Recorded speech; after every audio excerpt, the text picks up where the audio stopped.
Buenos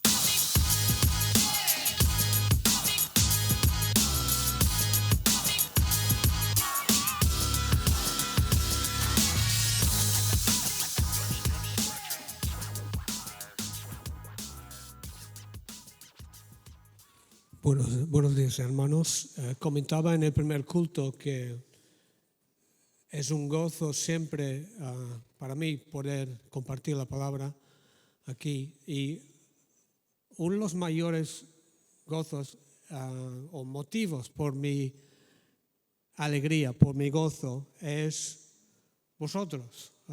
No es tanto para pelotearos.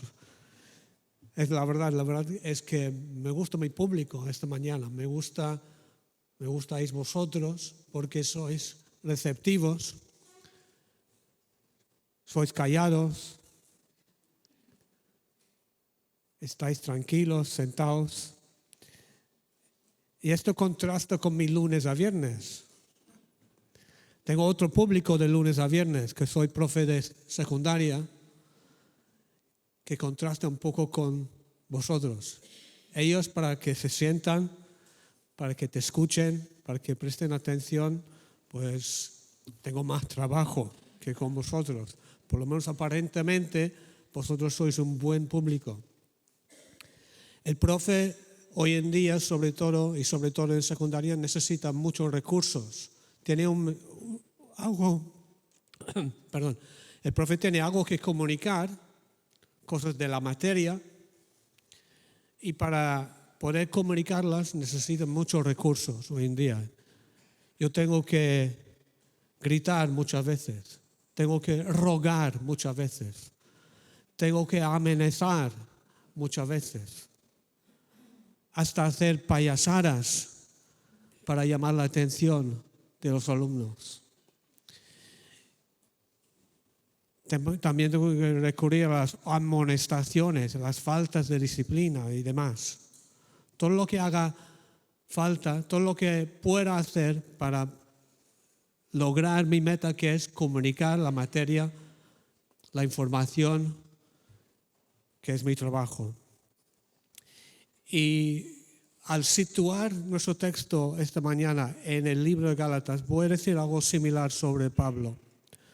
Quiero empezar hablando de dónde se sitúa este texto, este pasaje que hemos leído en el contexto de la carta a las Gálatas, ¿vale? Y lo primero que quiero observar es que Pablo está usando una serie de recursos similares a mis recursos para comunicar su mensaje a su público. Y tenía un público que igual se parecía más a un grupo de tercer de eso que a una iglesia, porque era un público un poco duro, difícil. ¿Cuál fue el mensaje de Pablo? ¿Qué quería transmitir a su público? Pues básicamente el Evangelio y la necesidad de mantenerse firmes en el Evangelio que él había predicado a ellos hace años. Entonces él quiere insistir y echa mano por activa y por pasiva para enfatizar su mensaje, que es: no abandones el mensaje del Evangelio que yo os di. ¿Cuál es el mensaje? ¿Cuál es el Evangelio de Pablo? El Evangelio de Pablo lo resumimos hace un par de meses en 3 puntos. 3 puntos sobre la persona de Jesús. En primer lugar, que Jesús es necesario, que el hombre necesita un Salvador, que el hombre está perdido por naturaleza y necesita la reconciliación con Dios. Y esto hace necesario un Salvador, hace necesario un sacrificio, hace necesario la sangre de Jesús vertida a favor de los que van a creer en Él. Jesús es necesario. Jesús además es suficiente. No hace falta otra cosa. Jesús más nada. Jesús solamente es suficiente para la salvación. No tienes que añadir tus propias obras, ni ritos, ni ceremonias, ni historias. Jesús es suficiente. En tercer lugar, Jesús es gratuito. No puedes pagar, solo tienes que recibir. Le costó mucho a Él, pero para nosotros es gratis la salvación. Entonces, esos 3 puntos del Evangelio es lo que Él, más o menos resumidos, había predicado a los Gálatas. Pero estaban empezando a dudar del Evangelio. Y Pablo, en el capítulo 1, versículo 6, dice: estoy sorprendido de que os hayáis alejado tan pronto del que os llamó por la gracia de Cristo. Pablo está exasperado, está enfadado con los Gálatas y pasa 3/4 de la carta de Gálatas con varios argumentos para persuadir, para convencerles de que no abandonen el evangelio que él ya había predicado a ellos. Habían infiltrado ahí unos judaizantes que querían enfatizar otras cosas, habían hablado de Jesús más obras, por ejemplo, y Pablo dice, no es así. Y tiene hasta ahora 8 argumentos. Josué sacó una lista similar contando los diferentes hace un par de semanas, pero yo, según mis cuentas, son 8 argumentos para convencerles de que no abandonen el evangelio que él ya predicó hace tiempo a ellos. Los tenéis aquí, vamos a mencionar 2 o 3. En primer lugar, empieza hablando de sus credenciales. En el capítulo 1 dice, yo soy Pablo, no soy una persona cualquiera. Y no lo decía con orgullo, sino simplemente identificándose como apóstol de Jesucristo, que tenía un rol, una función muy importante. Entonces, yo soy Pablo. El evangelio que predica Pablo viene con cierto peso que no tiene otra persona. Tiene más argumentos. En el capítulo 2 también, su segundo argumento principal era la imposibilidad de cumplir la ley. Porque algunos decían, Jesús más ley. Pero Pablo decía, por las obras de la ley nadie será justificado en el capítulo 2. Y tiene toda una serie de argumentos en torno a esto. Ya tenéis la lista, no voy a abordar más. Simplemente mencionar el último que predicó Josué hace un par de semanas. Josué hablaba de lo que podemos llamar hasta un chantaje emocional que usaba, que era el toque personal.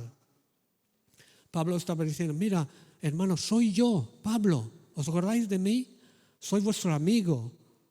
Vosotros me amabais. ¿Qué ha pasado? Apela a lo personal también, ¿vale? Ese era el 8º argumento. Hoy vamos a ver el 9º. Prácticamente el último argumento importante que él aborda. Y entonces lo que vemos esta mañana es su, voy a llamar, último argumento, el 9º por lo menos, para que no abandonen el evangelio que él ya predicó a ellos. Para explicar, también para situarnos, tengo que decir que es típico de Pablo empezar sus cartas con la parte teológico, poner los fundamentos y luego hacia el final de su carta empieza a aplicar y a hacer cosas más prácticas, explicar más prácticas. Entonces, algo similar pasa ahora a finales del capítulo 4 de Gálatas. Está haciendo una transición desde la parte teórico y teológico a la parte práctica. Ya ha estado abordando cómo nos reconciliamos con Dios y ahora quiere decir, pues ya que estamos realmente en paz con Dios, ¿cómo vivo? Y va en esta dirección y va a enfatizar lo que es la libertad cristiana y cómo vivir para agradar a Dios. Entonces nos situamos aquí en capítulo 4, versículos 21 a 31 con la alegoría de Pablo que él aborda. ¿Por qué usa una alegoría? Quiero sugerir 2 cosas. El primero es simplemente el poder ilustrativo de las alegorías. Las alegorías usamos para transmitir un mensaje de manera imaginativa, amena, llámelo como quieras, pero no llana, digamos, porque yo puedo explicar el Evangelio de manera llana, sencilla, pero también puedo usar figuras como metáforas o símiles o alegorías que lo hacen más vivo. Eso es un poco lo que está pasando aquí. Y además Pablo quiere ponerse en el terreno de sus oponentes con esta alegoría, porque él no escoge una alegoría cualquiera, sino que lo va a Génesis capítulo 16, Génesis capítulo 21, para hablar de Abraham, Sara, Agar, Ismael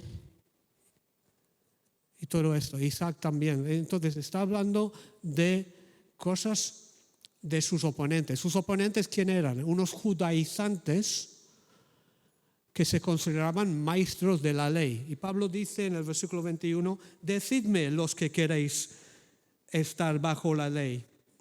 ¿No habéis oído? Entonces se pone en el terreno de ellos con su alegoría basado en la ley, en el Antiguo Testamento, y empieza a abordar su último argumento, en este caso alegórico, a favor del Evangelio tal como lo he explicado. Voy a hacer un paréntesis sobre la alegoría, porque claro, no he explicado qué es una alegoría. Y si preguntamos qué es una alegoría, seguramente hay varias definiciones. Siempre ha habido varias definiciones de alegoría. Empiezo con un ejemplo y luego ofrezco mi definición de alegoría para ayudaros. Imagina que estoy contando una historia de el deterioro del imperio, no me sale la palabra. ¿Qué palabra has dicho? Deterioro. Esta palabra, deterioro, la bajada, el desastre,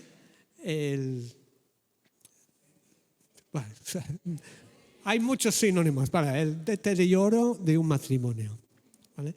Un matrimonio que empieza bien y va a peor, va a mal, ¿vale?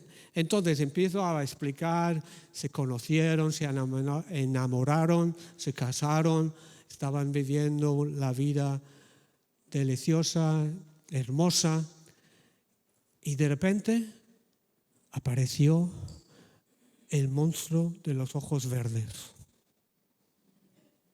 Y a partir de entonces se acabó el bróquil, ¿vale? La cosa fue a mal. No sé qué habréis entendido, pero yo estaba hablando de los celos. Los celos a veces causan problemas en el matrimonio, en las relaciones, y en muchos idiomas, creo que incluso en castellano, se puede hablar de los celos como el monstruo de los ojos verdes. Esto es una alegoría.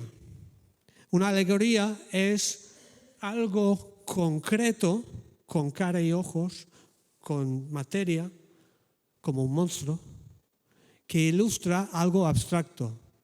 Lo abstracto es los celos. Los celos es una cosa ahí fuera flotando en el aire. Pero si yo digo el monstruo, lo podéis imaginar con estos ojos verdes. Es una alegoría. Entonces, mi definición de alegoría es algo concreto que sustituye, que representa algo abstracto. Alos quiere decir otro. Agoría quiere decir es el verbo hablar. Es hablar de otra manera. En este caso, de hablar alegóricamente es hablar con un símbolo o algo por el estilo, ¿vale? Esta es la definición que ofrezco. De hecho, es muy similar a la definición que tenía C.S. Lewis de alegoría. Y por eso, esto lo comento por los fans de Narnia, C.S. Lewis negaba que Narnia fuese alegoría. Según su definición no lo era. Entre otras cosas porque, por ejemplo, Aslan no representa una cosa abstracta, simplemente corresponde a Jesús, pero no es una representación de algo abstracto. Jesús no es abstracto, Jesús es igual de real, más real que Aslan, ¿vale? Esto es para otro día, para entrar en detalles, pero Aquí tenemos la definición, algo concreto representando algo abstracto. Y hay de esto en la Biblia, existen alegorías en la Biblia. Mucha de la enseñanza de Jesús es alegórica. Vamos a mirar un ejemplo porque nos ayuda a identificar la alegoría. Lucas 18. Lucas 18, versículo 1 dice, también le refirió Jesús una parábola sobre la necesidad de orar siempre sin cesar. Fijaos que con este concepto, la necesidad de orar siempre sin cesar, ya tenemos un concepto abstracto. ¿Vale? Está ahí flotando en el aire. Hay una necesidad de perseverar en la oración. Jesús quiere enseñar esto. Para enseñarlo, va a concretar la idea en dos personas, una mujer mayor y un juez. Empieza a contar la historia de una mujer que había sido víctima de injusticia y se acerca al juez para justicia. El juez inicialmente no le hace caso, pero la mujer es persistente, le da la lata y al final el juez dice, para esta mujer tan pesada le voy a conceder su petición. Entonces Jesús, ¿qué ha hecho? Ha cogido algo concreto para ilustrar un concepto un poco etéreo, ¿no? Un poco en el aire, un poco abstracto. Muy bien. Entonces, Pablo ahora en Gálatas 4 va a coger unos personajes y unos lugares concretos como Sara, como Isaac, Ismael, Agar, Monte Sinaí, son todos sitios o personas concretas para ilustrar conceptos un poco abstractos como la fe, la salvación, los pactos y demás. Quiero sugerir, volviendo al anterior, quiero sugerir que esto no es común en la Biblia. De hecho, yo he puesto que hay un uso ocasional de alegoría para interpretar el Antiguo Testamento, pero realmente cuando digo ocasional, solo se me ocurre esta vez que alguien en el Nuevo Testamento coge algo del Antiguo Testamento y dice, esto es alegoría. Sí que hay enseñanzas directamente alegóricas, pero interpretaciones alegóricas de otros pasajes son pocos, por no decir solo hay una, que es lo que estudiamos esta mañana. Lo digo esto porque es muy peligroso empezar a interpretar la Biblia alegóricamente. Muchos lo han hecho y se meten en muchos líos, porque echan mucha imaginación suya y poco base bíblica. ¿Vale? Entonces, ojo con esto. Otra cosa para decir antes de mirar la alegoría de Pablo es que el hecho de que Pablo trata alegóricamente a Génesis 16, Génesis 21, no quiere decir que Génesis 16 o Génesis 21 es no histórico. ¿Qué quiero decir con eso? Quiero decir que aunque diga Sara representa tal cosa, no implica que Sara no existía. Sara existía literalmente y también alegóricamente representa algo. Monte Sinaí existe literalmente y alegóricamente. No, una cosa no quita la otra, no están reñidas. ¿Vale? Entonces, aunque Pablo habla aquí alegóricamente, no quiere decir que fueran personas inventadas o lugares inventados, sino históricas y reales. Vale, vamos al tercer punto, la alegoría en sí. ¿En qué consiste la alegoría de Pablo? Lo tenéis aquí. Básicamente, Pablo propone dos opciones, dos figuras, dos patrones, ¿vale? El primero viene de Agar. Agar es la esclava y la segunda viene de la mujer libre, Sara, que eran madres. el trasfondo de todo esto, yo estoy imaginando, estoy dando por sentado que más o menos ustedes conocen lo que pasó, ¿vale? Era un culebrón que empieza con una pareja que son Abraham y Sara, que no pueden tener hijos por cuestiones de edad y demás, pero Dios promete un hijo. Tarda este hijo en cumplir, en venir. Mientras tanto, ¿qué hacen? Pues en vez de esperar, Sara tiene la brillante idea de que Abraham se junte con su criada y tienen un hijo. Abraham tiene un hijo con la criada antes de cumplirse la promesa de un hijo con su esposa, ¿vale? Entonces, esto lo sabéis, supongo, ¿vale? Entonces tenemos dos madres, uno que da luz a un esclavo, hijo esclavo, otra madre que da luz con el tiempo a Isaac, que es el hijo según la promesa.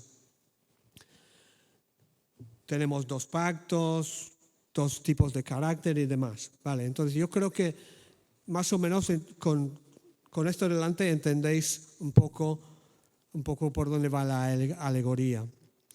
Pablo lo está usando, recordaos, en el contexto de convencer a los gálatas que no abandonen el evangelio, sino que se aferren al evangelio que él ha dicho. Entonces, lo principal de entender aquí es que de alguna manera Agar y su hijo Ismael representan la carne, hacer las cosas en la carne, según la manera natural o pecaminosa de todos los hombres, ¿vale? Y que Sara y Isaac representan la promesa, la gracia, los caminos del Señor. Y que de alguna manera tenemos que identificarnos con uno u otro, con una columna u otra. Y él les llama a identificarse con la columna de Sara, la libre, y ser hijos de Dios, libres.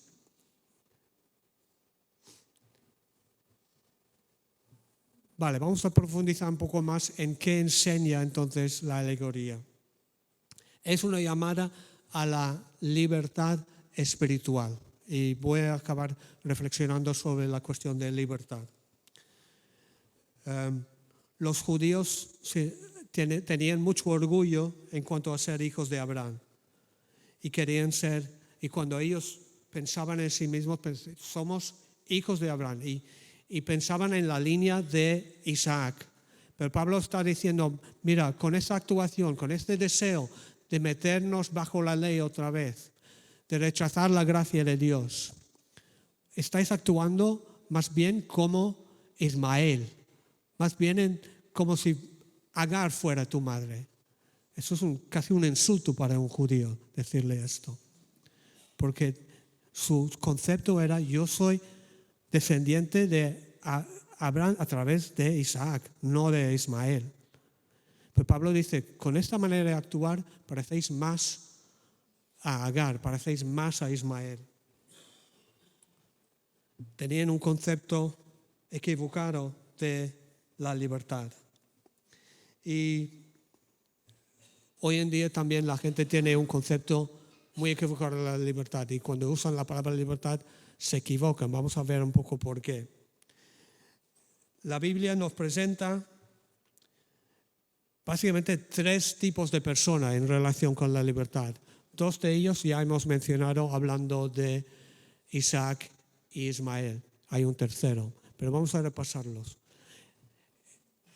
Con respecto a la libertad, el ser humano por naturaleza no es libre, sino esclavo. Jesús lo enseña, por ejemplo, en Juan 8. Vamos a verlo, Juan 8, 34. Jesús replicó: os aseguro que todo el que comete pecado es esclavo del pecado.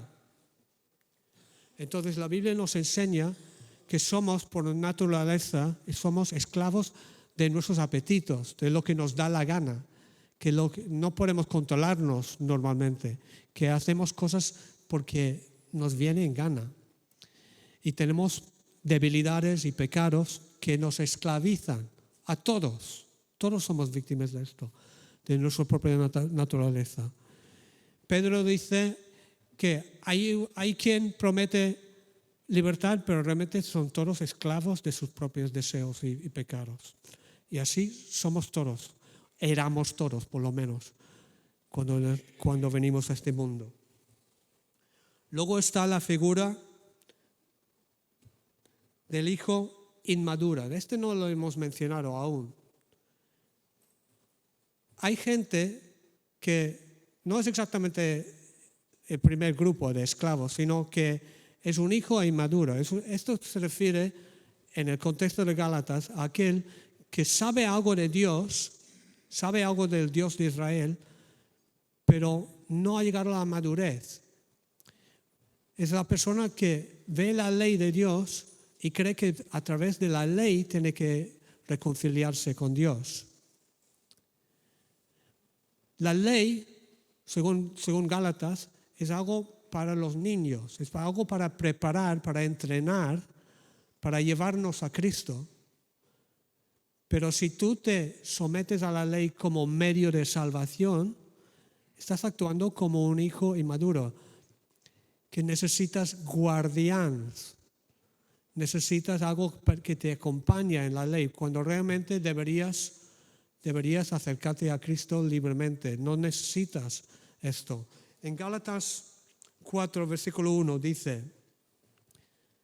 mientras el heredero es niño, en nada difiere del esclavo. Estos que saben algo de Dios, pero se siguen aferrados a la ley, son como esclavos, son como el primer grupo, son como los paganos, porque están actuando igual que ellos. Tienen un sistema religioso que les propone, que proponen ellos, que puede ser una vía de salvación, pero realmente no se refieren de los esclavos del pecado. En tercer lugar están los hijos de Dios, los hijos mayores, crecidos, herederos. Son palabras que usa Pablo para nosotros, que son libres. Jesús nos libra porque quita la necesidad de esforzarse para salvarse. Nos da como regalo la salvación, entonces vivimos libres de esta lucha constante para hacer aquello que es imposible, que es salvarse a sí mismo. ¿Cómo se hace libre? ¿Cómo se hace un hijo maduro, salvo? Pues por la fe en Cristo. Juan 1:12 dice que a todo aquel que cree en su nombre le dio potestad para ser llamados hijos de Dios. Son los hijos maduros que obtienen la libertad real. Voy a acabar con 2 pensamientos más sobre la libertad.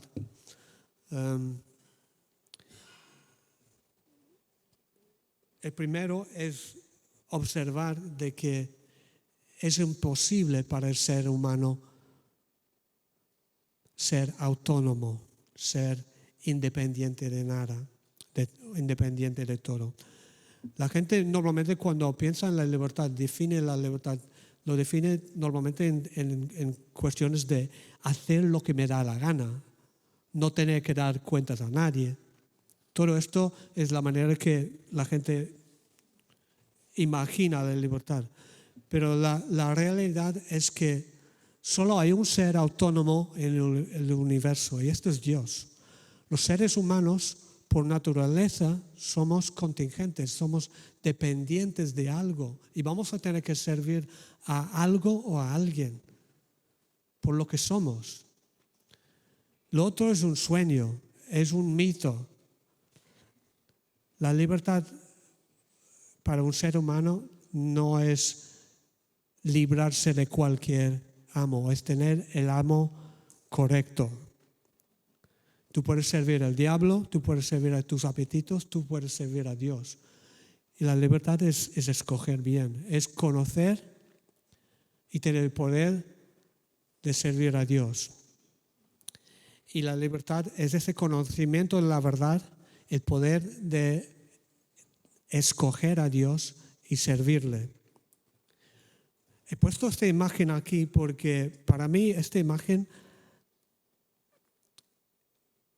es un pájaro, es un ave. No sé cuántos ven un ave aquí.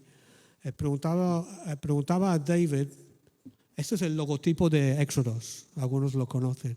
Preguntaba a David si esto es un ave o no. No supo aclarármelo, no lo sabe ni David.